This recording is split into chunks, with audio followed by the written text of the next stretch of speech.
ത്രിയേക ദൈവത്തിൻ്റെ അതിപരിശുദ്ധ നാമം വാഴ്ത്തപ്പെടുമാറാകട്ടെ.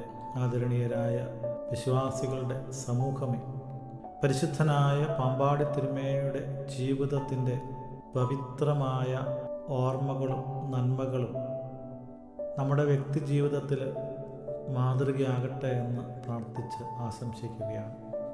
ശ്രേഷ്ഠനായ ആ പുണ്യപിതാവിൻ്റെ ജീവിതത്തിൻ്റെ പാഠങ്ങൾ നമുക്ക് നമ്മുടെ ജീവിതയാത്രയിൽ വഴിവിളക്കുകളായി തീരണം.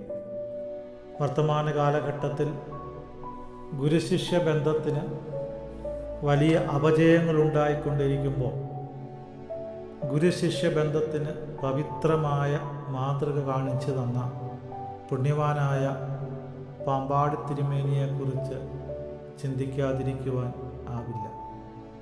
ഭാരതീയ വിദ്യാഭ്യാസ സമ്പ്രദായത്തിൽ ഗുരുകുല വിദ്യാഭ്യാസത്തിന് വലിയ പ്രാധാന്യമുണ്ട്. ഗുരുവിൽ നിന്ന് വാമൊഴിയായി ഗുരുമുഖത്ത് നിന്ന് കേൾക്കുന്നത് സ്വജീവിതത്തിൽ പകർത്തിയിരുന്ന ശിഷ്യരുടെ എണ്ണം ഭാരത സംസ്കാരത്തിൽ ഏറെയായിരുന്നു. അതുകൊണ്ട് തന്നെ ഗുരുവിനേക്കാൾ ശ്രേഷ്ഠരായ ശിഷ്യന്മാരെ വാർത്തെടുക്കുവാൻ ഗുരുക്കന്മാർക്ക് കഴിഞ്ഞിരുന്നു.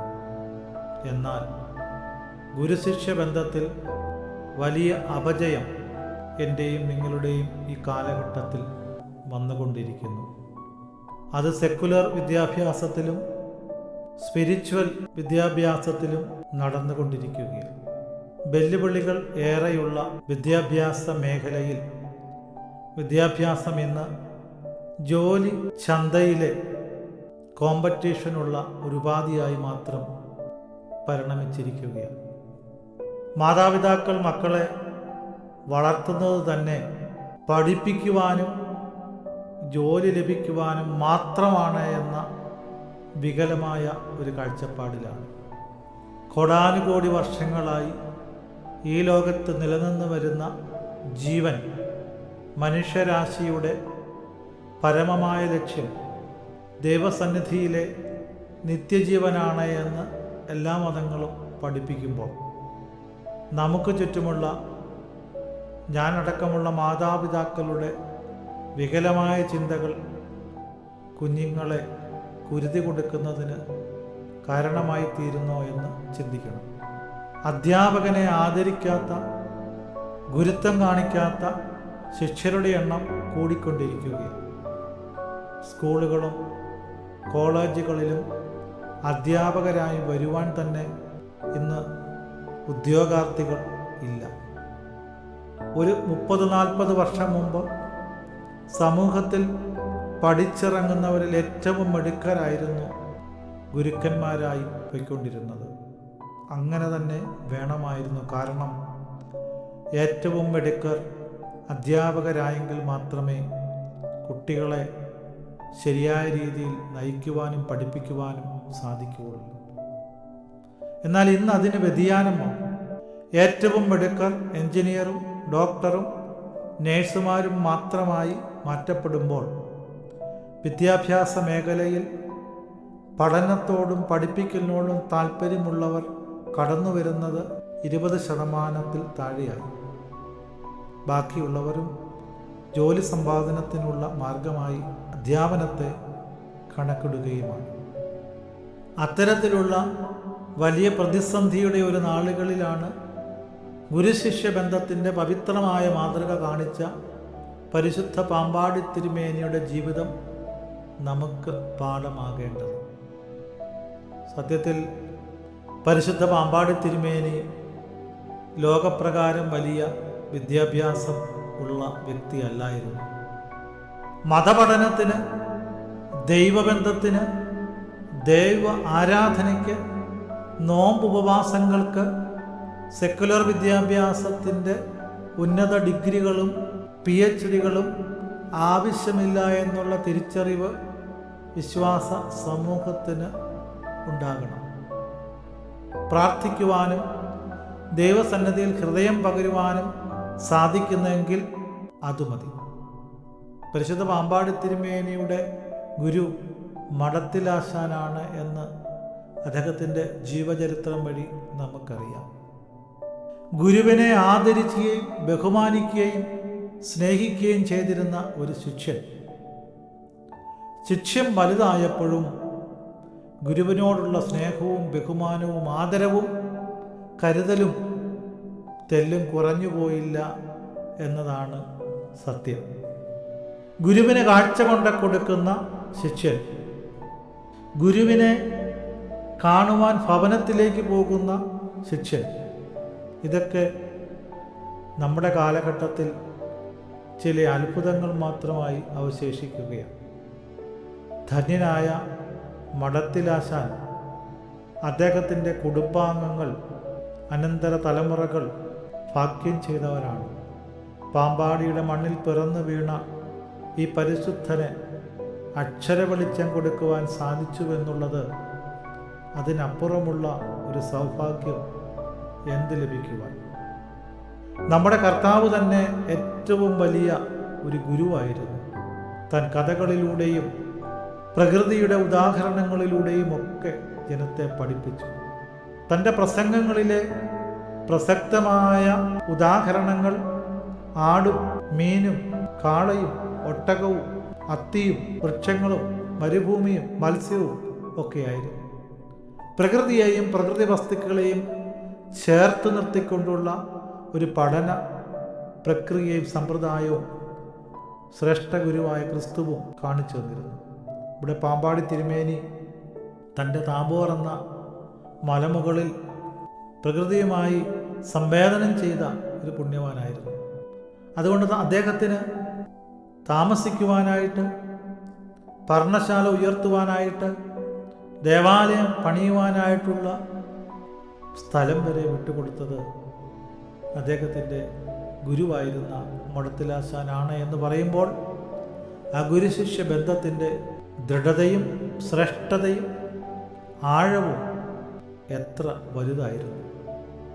ഇന്ന് സ്നേഹബന്ധങ്ങൾക്ക് ഉപരിപ്ലവമായ സൗന്ദര്യങ്ങൾ മാത്രമുള്ളപ്പോൾ ആഴവും വീതിയും കൂടിയ ഒരു സ്നേഹബന്ധം പരിശുദ്ധ പാമ്പാടി തിരുമേനി കുര്യാക്കോസ് എന്ന ബാലന് തൻ്റെ ഗുരുവായ മഠത്തിലാശാനായി ഉണ്ടായിരുന്നു. പ്രിയപ്പെട്ടവരെ, സൺഡേ സ്കൂൾ പഠിക്കുന്ന വിദ്യാർത്ഥികൾ, സ്കൂളുകളിൽ പഠിക്കുന്ന വിദ്യാർത്ഥികൾ, നിങ്ങളുടെ ഗുരുശിഷ്യ ബന്ധം എപ്രകാരമാണ് എന്ന് ഒന്ന് വിചിന്തനം ചെയ്യണം. ഗുരുത്വമില്ലാത്തവനെന്ന പേര് നമ്മുടെ മേൽ ചാർത്തപ്പെട്ടാൽ നമ്മുടെ ജീവിതത്തിൻ്റെ സമസ്ത മേഖലകളിലും നമ്മൾ പരാജയപ്പെടുമെന്നതാണ് സത്യം. കർത്താവിൻ്റെ ശിഷ്യനായ യൂദ ഗുരുത്വമില്ലാത്തവനായിപ്പോയി. ഇപ്പോൾ ഗുരുത്വം എന്ന് പറയുന്നത് ഗുരുവിൻ്റെ കൂടെ നടക്കുകയും ഗുരുവിൻ്റെ ആശയങ്ങൾ സ്വന്തം ജീവിതത്തിൽ പ്രാവർത്തികമാക്കുകയും ഗുരുമുഖത്ത് നിന്ന് പഠിക്കുകയും ഗുരുവിനെ അനുകരിക്കുകയും ഗുരുവിനൊപ്പം സ്നേഹത്തോടെ ജീവിക്കുകയും ചെയ്യുക എന്നതാണ്. എന്നാൽ ഗുരുക്കന്മാർ മാതൃകയില്ലാതെ പോകുന്ന വലിയ ദുരവസ്ഥ നാം അഭിമുഖീകരിച്ചു കൊണ്ടിരിക്കുകയാണ്. കുളിക്കുമ്പോൾ അഴുക്ക് കഴുകിക്കളയാനുള്ള സോപ്പ് തന്നെ മാലിന്യമായാൽ എങ്ങനെ ശരീരത്തിലെ മാലിന്യം മാറിപ്പോകും? ഗുരുക്കന്മാർ മാതൃകയാക്കുക എന്നതാണ് പ്രഥമമായ ദൗത്യം. അത് സെക്കുലർ വിദ്യാഭ്യാസത്തിലാണെങ്കിലും സൺഡേ സ്കൂൾ വിദ്യാഭ്യാസത്തിലാണെങ്കിലും നല്ല മാതൃകകളെ സൃഷ്ടിക്കുവാൻ നമുക്ക് സാധിക്കണം. നല്ല മനുഷ്യ കുഞ്ഞുങ്ങളെ സൃഷ്ടിച്ചെടുക്കുവാൻ സാധിക്കണമെങ്കിൽ നല്ല ഗുരുക്കന്മാർ ഉണ്ടാകേണ്ടിയിരിക്കുന്നു, പരുവപ്പെടേണ്ടിയിരിക്കുന്നു. തിരുവചനം നമ്മെ ഓർമ്മിപ്പിക്കുന്നുണ്ട്, ദൈവത്തെ അന്വേഷിക്കുന്ന ബുദ്ധിമാനുണ്ടോ എന്ന് കാണുവാൻ യഹോവ സ്വർഗത്തിൽ നിന്ന് മനുഷ്യപുത്രന്മാരെ നോക്കുന്നു. സത്യത്തിൽ ദൈവത്തെ അന്വേഷിക്കുന്ന ബുദ്ധി കുഞ്ഞുങ്ങൾക്കുണ്ടാക്കി കൊടുക്കുക എന്നുള്ളതാണ് പരമമായ ലക്ഷ്യം. ഇന്ന് കണക്കിനും ഫിസിക്സിനും സയൻസിനും സോഷ്യൽ സ്റ്റഡീസിനും ഒക്കെ A+ നേടാൻ വേണ്ടി നമ്മൾ വെമ്പൽ കൊള്ളുമ്പോൾ ജീവിതത്തിൻ്റെ മൂല്യങ്ങൾക്ക് നല്ല മനുഷ്യ കുഞ്ഞു ആകുവാനുള്ള സ്വഭാവ സവിശേഷതകൾക്ക് A+ നേടിക്കൊടുക്കുവാൻ നമ്മൾ എന്തെങ്കിലും പരിശീലനങ്ങൾ നൽകുന്നുണ്ടോ? പരിശുദ്ധ പാമ്പാടി തിരുമേനി നമ്മളെ പഠിപ്പിക്കുന്നത് ജീവിതത്തിൻ്റെ സമസ്ത മേഖലകളിലും പ്രാർത്ഥനയിൽ A+ നേടണം, ആരാധനയിൽ A+ നേടണം, ദാനധർമ്മത്തിൽ A+ നേടണം, സ്നേഹത്തിൽ A+ നേടണം, ഗുരുവിനെ ബഹുമാനിക്കുന്നതിലും ആദരിക്കുന്നതിലും A+ നേടണം. അത്തരത്തിലുള്ള ചിന്തകളും മാതൃകകളുമായിരുന്നു. നമ്മുടെ കുഞ്ഞുങ്ങളെ, പ്രിയപ്പെട്ട മാതാപിതാക്കളെ, വലിയ വിദ്യാഭ്യാസവും ഉന്നതമായ ജോലിയും അത് ഈ കാലഘട്ടത്തിന് അനിവാര്യമാണ് എങ്കിലും അത് മാത്രമായാൽ നല്ല മനുഷ്യക്കുഞ്ഞായി രൂപാന്തരപ്പെടുവാൻ അവന് സാധിക്കത്തില്ല. നല്ല മനുഷ്യക്കുഞ്ഞായി രൂപാന്തരപ്പെട്ടെങ്കിൽ മാത്രമേ മനുഷ്യത്വമുള്ള നല്ല മനുഷ്യരെ സൃഷ്ടിക്കുവാൻ നമുക്ക് സാധിക്കത്തുള്ളൂ. നല്ല മനുഷ്യത്വമുള്ള മനുഷ്യർ സൃഷ്ടിക്കപ്പെട്ടെങ്കിൽ മാത്രമേ സഭയിൽ നല്ല വൈദികരുണ്ടാകുകയുള്ളൂ, നല്ല അധ്യാപകരുണ്ടാകുകയുള്ളൂ, നല്ല ഭരണ നേതാക്കന്മാരുണ്ടാകുകയുള്ളൂ. നല്ല ഡോക്ടർമാരും എഞ്ചിനീയർമാരും ഒക്കെ ഉണ്ടാകണമെങ്കിൽ അവർ നല്ല മനുഷ്യരാകണം. നല്ല മനുഷ്യരുടെ എണ്ണം കുറയുമ്പോൾ, മനുഷ്യത്വമുള്ളവരുടെ എണ്ണം കുറയുമ്പോൾ അത് ലോകത്തിൻ്റെ നാശത്തിന് കാരണമായിത്തീരും. അതുകൊണ്ട് പരിശുദ്ധ പാമ്പാടി തിരുമേനി എനിക്ക് നിങ്ങൾക്കും കാണിച്ചു തരുന്ന വലിയൊരു മാതൃക, ഗുരുശിഷ്യ ബന്ധത്തിൽ ഒരു പവിത്രമായ കാൽവെപ്പ് ഉണ്ടായിരിക്കണം. നമ്മുടെ ചുവടുകൾ പിഴച്ചുപോയോ? നമ്മുടെ ദൈവാന്വേഷണങ്ങൾ വഴിമാറിപ്പോയോ? നമ്മുടെ വിദ്യാഭ്യാസ മാതൃകകൾ തെറ്റിപ്പോയോ? നമ്മുടെ വിദ്യാഭ്യാസത്തിൻ്റെ ലക്ഷ്യം വഴിമാറിപ്പോയോ? പ്രിയപ്പെട്ടവരെ, ശാന്തമായി ചിന്തിക്കുവാൻ പരിശുദ്ധ പിതാവ് നമ്മോട് ആഹ്വാനം ചെയ്യുകയാണ്. ഗുരുവിനെ ഈശ്വര തുല്യമായി കാണണം. മാതാ, പിതാ, ഗുരു, ദൈവം എന്നാണല്ലോ ഭാരതീയ പാരമ്പര്യത്തിലെ പഴമൊഴി. മാതാവിനെയും പിതാവിനെയും ഗുരുവിനെയും ദൈവമായി കാണുവാൻ സാധിക്കുന്ന ഒരു മനുഷ്യന്, ഒരു വിദ്യാർത്ഥിക്ക് അവൻ്റെ ജീവിതത്തിൽ ഒരിക്കൽ പോലും പരാജയമുണ്ടാകുകയില്ല. എന്നാൽ അധ്യാപകനെ വെടിവെച്ച് കൊല്ലുന്ന, അധ്യാപകൻ്റെ കരണ കുത്തിക്കടിക്കുന്ന, അധ്യാപകൻ്റെ മുഖത്ത് കരിയോയിൽ ഒഴിക്കുന്ന വിദ്യാഭ്യാസ സമ്പ്രദായം, വിദ്യാർത്ഥികൾ ഇന്നിൻ്റെ ശാപങ്ങളാണ്. ആ ശാപങ്ങളിൽ നിന്ന് ഒരു വിടുതൽ നേടാൻ പരിശുദ്ധ പാമ്പാടി തിരുമേനിയുടെ പ്രാർത്ഥന നമുക്ക് കാവലാകട്ടെ. ആ പരിശുദ്ധ പിതാവിൻ്റെ ഗുരുബന്ധം, ഗുരുവിനോടുള്ള ആദരവ് നമ്മുടെ ജീവിതത്തിലും പ്രാവർത്തികമാക്കുവാൻ നമുക്ക് സാധിക്കട്ടെ. ആ ദൈവത്തിൻ്റെ പരിശുദ്ധാത്മാവ് എന്നെയും നിങ്ങളെയും സഹായിക്കട്ടെ എന്ന് പ്രാർത്ഥിച്ച് ആശംസിച്ച് വാക്കുകളെ ഉപസംഹരിക്കുന്നു.